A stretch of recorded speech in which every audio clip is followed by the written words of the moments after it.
ଆଜି ଆମେ ଯେଉଁ ଭୂମିକୁ ଓଡ଼ିଶା ବୋଲି ଜାଣୁଛେ ତାର ଇତିହାସ କେତେ ପୁରୁଣା ଜାଣନ୍ତି? ପାଖାପାଖି 5000 ବର୍ଷ। ଆଉ ଏହି ଲମ୍ବା ଯାତ୍ରାରେ ଏହାର କେବଳ ଗୋଟିଏ ନାଁ ନଥିଲା, ବରଂ ଥିଲା ଅନେକ। ତେବେ ଚାଲନ୍ତୁ ଆଜି ସେହି ସବୁ ନାଁ ପଛରେ ଲୁଚି ରହିଥିବା କାହାଣୀକୁ ଟିକେ ଖୋଜିବା। ହଁ, ତେବେ ସବୁଠୁ ବଡ଼ ପ୍ରଶ୍ନ ତ ଏ ଆସେ, ଗୋଟିଏ ଜାଗାର ଏତେଗୁଡ଼େ ନାଁ କେମିତି ହେଲା? ଏହାର ଉତ୍ତର କିନ୍ତୁ ଏତେ ସିଧାସଳଖ ନୁହେଁ।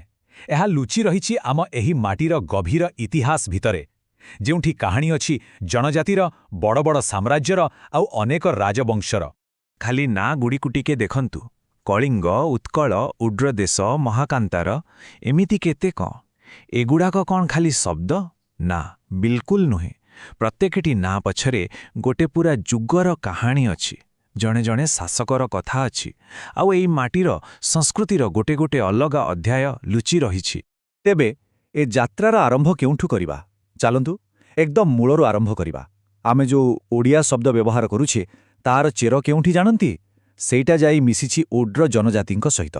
ଏମାନେ ହିଁ ଥିଲେ ଏହି ମାଟିର ମୂଳ ବାସିନ୍ଦା, ଆଉ ଏଇଠୁ ହିଁ ଆମ ପରିଚୟର ପ୍ରଥମ ପରସ୍ତା ଆରମ୍ଭ ହୁଏ। କିନ୍ତୁ କାହାଣୀ କ'ଣ ଖାଲି ଜନଜାତି ଭିତରେ ସୀମିତ ରହିଲା? ନା, ଧୀରେ ଧୀରେ ଏହି ଅଞ୍ଚଳ ବଡ଼ ବଡ଼ ରାଜନୈତିକ ଶକ୍ତିଙ୍କ ନଜରକୁ ଆସିଲା, ଆଉ ତାପରେ ଆରମ୍ଭ ହେଲା ସାମ୍ରାଜ୍ୟର ଯୁଗ। ଏହି କ୍ଷେତ୍ରରେ ନନ୍ଦବଂଶର ରାଜାମାନେ ଥିଲେ ପ୍ରଥମ, ଯେଉଁମାନେ ଏହି ଭୂମିକୁ ଏକ ବହୁତ ବଡ଼ ସାମ୍ରାଜ୍ୟର ଅଂଶ କରିଦେଲେ। ଆଉ ଏଇଠୁ ଇତିହାସ ଏକ ନୂଆ ମୋଡ଼ ନେଲା। ଏହି ସମୟରେଖାକୁ ଦେଖିଲେ ଏହା ପାଖାପାଖି 700 ବର୍ଷର କାହାଣୀ କହୁଛି। ଦେଖନ୍ତୁ, ପ୍ରଥମେ ଆସିଲେ ନନ୍ଦ। ସେମାନେ ଏହାକୁ ଏକାଠି କଲେ। ତାପରେ ଆସିଲେ ମୌର୍ଯ୍ୟ, ଆଉ ଏହି ମାଟିକୁ ବନେଇଦେଲେ ଇତିହାସର ସବୁଠୁ ବଡ଼ ଯୁଦ୍ଧକ୍ଷେତ୍ର।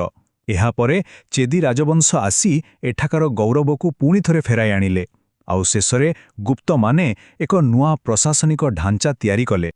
ଆଉ ଏବେ ଆସନ୍ତୁ ସେହି ଘଟଣା ବିଷୟରେ କଥା ହେବା ଯାହା ଇତିହାସର ଗତିପଥ ବଦଳାଇ ଦେଇଥିଲା। ହଁ, କଳିଙ୍ଗ ଯୁଦ୍ଧ। ସମ୍ରାଟ ଅଶୋକଙ୍କ ଏହି ଯୁଦ୍ଧ ଖାଲି ଗୋଟେ ଯୁଦ୍ଧ ନଥିଲା, ଏହା ଗୋଟେ ଯୁଗକୁ ବଦଳାଇ ଦେଇଥିଲା। କହିବାକୁ ଗଲେ ଏମିତି ଏକ ଯୁଦ୍ଧ ଯାହା ଜଣେ ଚଣ୍ଡାଶୋକଙ୍କୁ ଧର୍ମାଶୋକରେ ବଦଳେଇ ଦେଇଥିଲା। ଏହାର ପ୍ରଭାବ କେତେ ଗଭୀର ଥିଲା ଭାବିଲେ ଆଶ୍ଚର୍ଯ୍ୟ ଲାଗେ। କିନ୍ତୁ ସବୁଠୁ ବଡ଼ କଥା କ'ଣ ଜାଣନ୍ତି? ଏତେ ବଡ଼ ରକ୍ତପାତ, ଏତେ ଧ୍ୱଂସ, ଆଉ ସେଇ ଧ୍ୱଂସ ଭିତରୁ ହିଁ କଳିଙ୍ଗ ନାଁଟା ଇତିହାସରେ ସବୁଦିନ ପାଇଁ ଅମର ହୋଇଗଲା। ଆଚ୍ଛା, ଗୁପ୍ତ ସାମ୍ରାଜ୍ୟ ପରେ କ'ଣ ହେଲା? ଯେତେବେଳେ କେନ୍ଦ୍ରୀୟ ଶକ୍ତି ଦୁର୍ବଳ ହୋଇଗଲା, ଏକାଠି ଥିବା କଳିଙ୍ଗ ଛୋଟ ଛୋଟ ଭାଗରେ ବାଣ୍ଟି ହୋଇଗଲା। ଆଉ ଏଇଟା ହିଁ ସୁଯୋଗ ଦେଲା ଅନେକ ନୂଆ ସ୍ଥାନୀୟ ରାଜବଂଶମାନଙ୍କୁ। ସେମାନେ ନିଜ ନିଜ ଅଞ୍ଚଳରେ ନିଜର ଶକ୍ତି ବଢ଼େଇଲେ, ଆଉ ନୂଆ ପରିଚୟ ଗଢ଼ିଲେ। ତେବେ ଗୁପ୍ତ ଯୁଗ ପରେ ଆରମ୍ଭ ହେଲା ସ୍ଥାନୀୟ ରାଜବଂଶମାନଙ୍କର ସମୟ।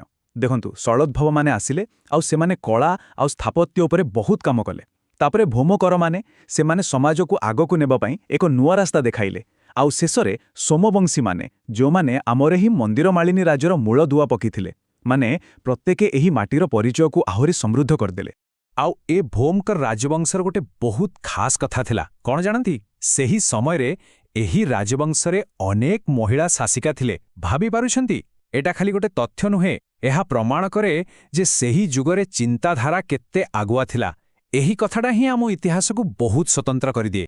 ହଁ, ତେବେ ପ୍ରାଚୀନ ଓଡ଼ିଶାର ଇତିହାସର ଏହି ଲମ୍ବା ଯାତ୍ରାରେ ସୋମବଂଶୀମାନେ ଥିଲେ ଶେଷ ବଡ଼ ଶକ୍ତି।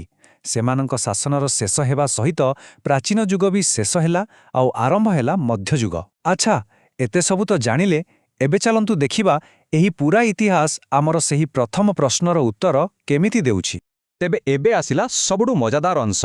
ଏଠାରେ ଆମେ ସବୁ ଐତିହାସିକ ସୂତ୍ରକୁ ଏକାଠି ଯୋଡ଼ିବା ଆଉ ଆମର ସେହି ପ୍ରଥମ ପ୍ରଶ୍ନର ଉତ୍ତର ଖୋଜିବା। ଏବେ ଦେଖନ୍ତୁ, ପୁରା ଚିତ୍ରଟା କେମିତି ସ୍ପଷ୍ଟ ହୋଇଯାଉଛି। କଳିଙ୍ଗ ନାଁ ଆସିଛି ଜଣେ ପୌରାଣିକ ରାଜକୁମାରଙ୍କଠାରୁ। ଉତ୍କଳ ଆଉ ଦକ୍ଷିଣ କୁଶଳର କଥା ମହାଭାରତ ଆଉ ରାମାୟଣରେ ବି ଅଛି।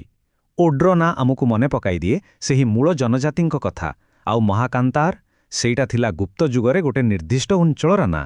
ଦେଖିଲେ ତ, ପ୍ରତ୍ୟେକ ନାଁ ପଛରେ କେମିତି ଗୋଟେ ଗୋଟେ କାହାଣୀ ଯୋଡ଼ି ହୋଇ ରହିଛି। ତେବେ ଏଥିରୁ କ'ଣ ବୁଝାପଡ଼ିଲା?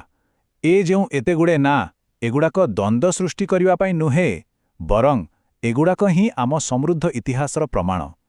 ପ୍ରତ୍ୟେକ ନାଁକୁ ଇତିହାସ ବହିର ଗୋଟିଏ ଗୋଟିଏ ପୃଷ୍ଠା ବୋଲି ଭାବି ନିଅନ୍ତୁ। ଗୋଟେ ପୃଷ୍ଠାରେ ଜନଜାତିର କଥା, ଆଉ ଗୋଟେ ପୃଷ୍ଠାରେ ସାମ୍ରାଜ୍ୟର କାହାଣୀ। ଆଉ ଏମିତି ସବୁ ପୃଷ୍ଠା ମିଶିଲେ ହିଁ ତିଆରି ହୁଏ ଓଡ଼ିଶାର ସମ୍ପୂର୍ଣ୍ଣ ଇତିହାସ। ଶେଷରେ ଏହି ସବୁ ଆଲୋଚନା ଆମକୁ ଗୋଟେ ବଡ଼ ପ୍ରଶ୍ନ ପାଖରେ ଆଣି ଛାଡ଼ି ଦେଉଛି। ଗୋଟିଏ ଜାଗାର ଇତିହାସ ତାର ନାଁ ଭିତରେ କେମିତି ସବୁଦିନ ପାଇଁ ବଞ୍ଚି ରହେ? ଏହା ଟିକେ ଭାବିବାର କଥା ନୁହେଁ କି? ଖାଲି ଓଡ଼ିଶା କାହିଁକି, ଆମ ଚାରିପାଖରେ ଥିବା ସବୁ ସ୍ଥାନର ନାଁ ପଛରେ ବି ତ ଏମିତି କିଛି ନା କିଛି କାହାଣୀ ଲୁଚି ରହିଥିବ।